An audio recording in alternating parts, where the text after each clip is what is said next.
What's up, everybody? Welcome back to my channel. It's your girl, Sister Girl on Films.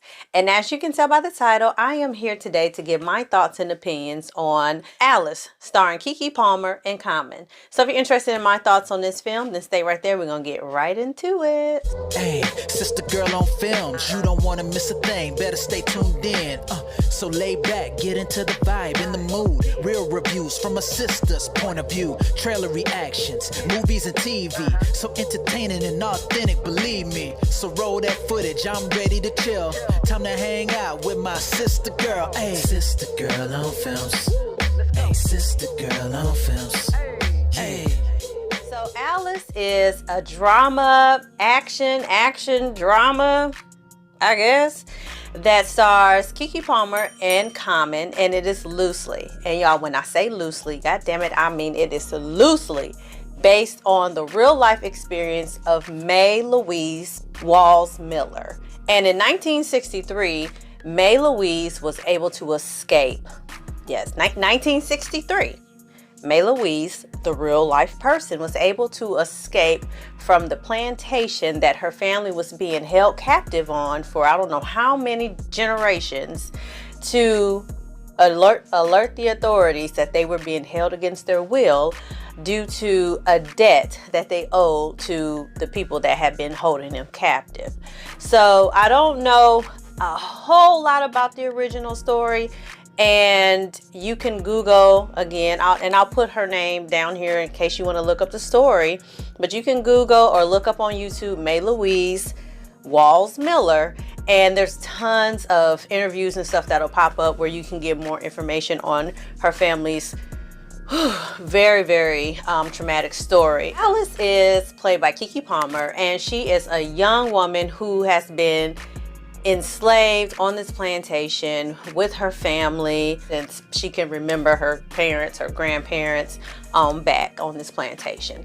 And one day, after some horrific events unfold, Alice manages to escape the plantation, and upon her escaping, she realizes that she is actually in modern times. So the story is really about Alice not only trying to come to the realization that she has been a free woman this whole entire time, all throughout her entire life, but then also a film about retribution and revenge. And I don't know how I feel about it. I don't know how I feel about it. So right off the bat, I did enjoy the performances from Keke Palmer and Common. I will say that. I feel like their performances were really solid. I really enjoyed them. I can't say that I enjoyed their chemistry as much, because for me, watching them together, it felt a lot like they were two people just acting versus there being a connection there. Like, you know, when you're watching a movie and actors have just a really good rapport and chemistry together. And I didn't really feel that with the two of them, which was kind of a letdown, but they both equally did very well, so it kind of balanced out, if that makes sense. And so in this movie, Keke Palmer really had to dig into her bag and really give us some of her dramatic chops, and there were some really intense moments where I feel like she did a fantastic job. I really enjoyed Keke Palmer as an actress, so I am happy that we got to see her in a leading role. I'm just not sure if I'm happy that this film, as it was presented to us, was the best showcasing of her talent. And also, I'm going to give this a very tiny kudos on the fact that this film did not just dwell on and focus so heavily on the brutality and victimization of Black bodies, especially when the family and the movie was set and really focused in on that plantation part of it. Because I know we've seen movies, I know particular Antebellum is very violent, and for that reason I have not watched Antebellum and will not. So with this film, there are shots of violence, but it's very tame compared to probably what they could have done, and I'm glad that they didn't. And there was a lot of implied, violence and assault. So I will give this film kudos for that they didn't really make that piece of it the focal point and the brutality the focal point, and more of that emotional and mental part. So I will give the film credit where credit is due, but I mean, it's a little bit. It is a damn little bit, okay? And so that's about all I have in terms of what I liked about this film. Now, what I was not a fan of with Alice. So the main overarching thing that I was not okay with was how this film went from a drama to it almost kind of felt like a blaxploitation revenge film near the end.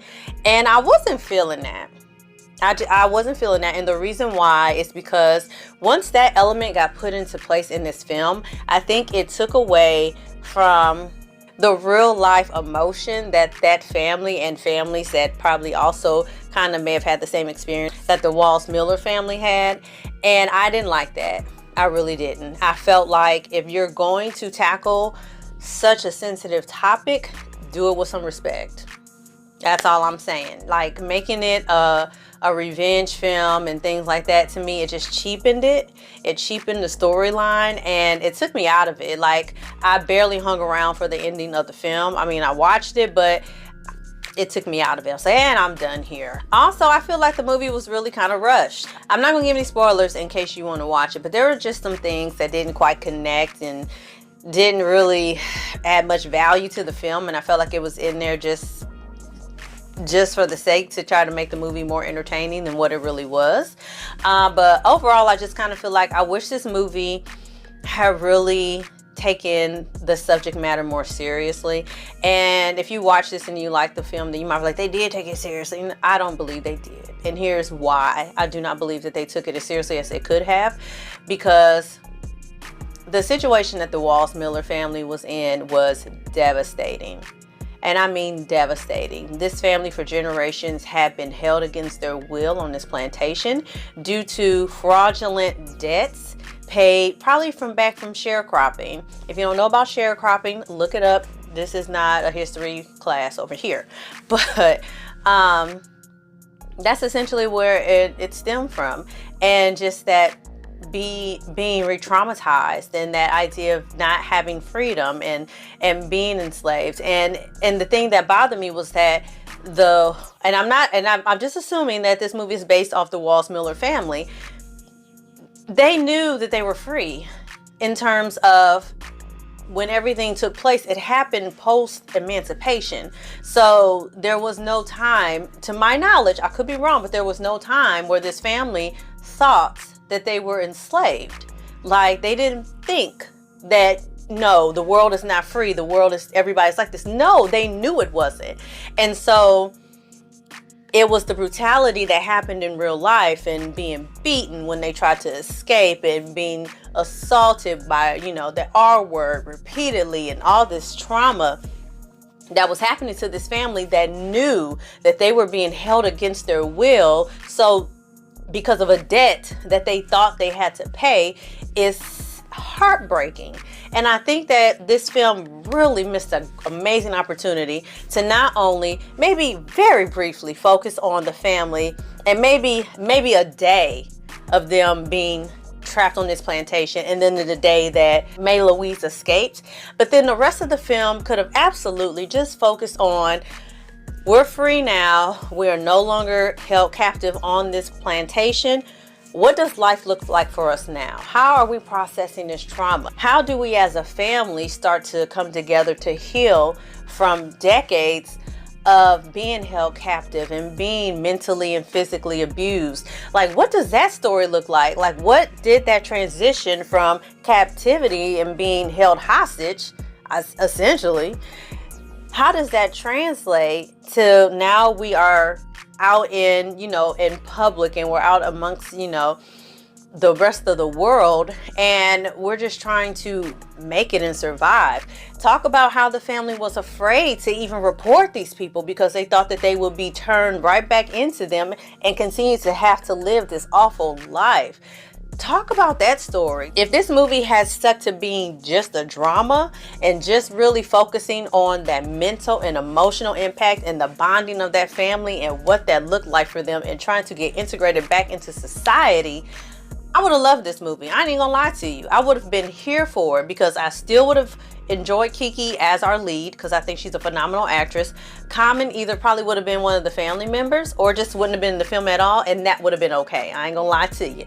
It would have been okay. I think an opportunity was missed because we wanted to try to jazz it up and make it like a Foxy Cleopatra Brown Jones. I make that up, I don't know.